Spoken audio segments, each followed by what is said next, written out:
Mr. Bakshi, let's talk about then the expectations that the banking sector would have from the impending budget. The first, of course, is the relaxation in the lock-in period for savings to 3 years from 5 years to qualify for tax benefits under Section 80C. You could just hold on there, Mr. Bakshi, as the Railway Minister finds his way into Parliament to table the railway budget in just a few hours from now.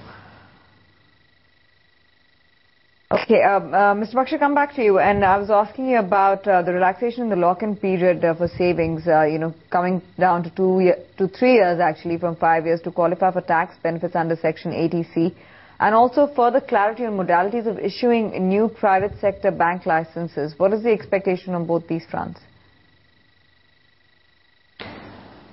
I think the 3 year, bringing the period down from 5 years to 3 years is more will be a very marginal factor determining the bank's growth or whatever.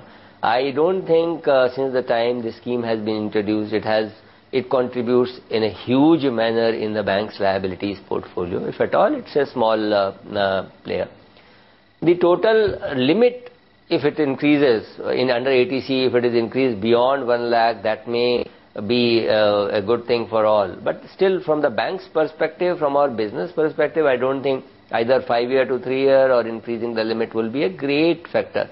These are the parities which are sought by the bankers to make the bank deposits as attractive as other financial instruments available, so that there is parity, and we can therefore have a better liabilities mix because banks ultimately are the biggest suppliers of the money for growth in the country.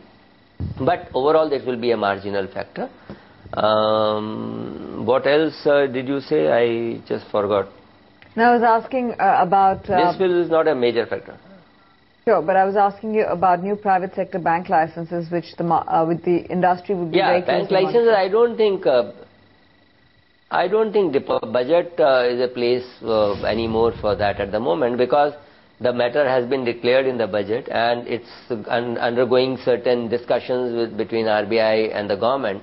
And I really don't know whether budget should or would find a place for mentioning any more in that, because this is already in discussion about the nitty-gritties of the matter between RBI and government. Anything else, Mr. Bakshi, that specifically would be top of your mind? Bank capitalization, I don't think so. Bank capitalization is being talked about, but whether that has been, I think, mentioned by the President also in her address.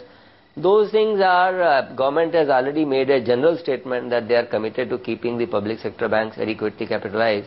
So I don't think anything beyond that. And this year they have done the capitalization, and I think going up to the end of March they will be doing some further capitalization also.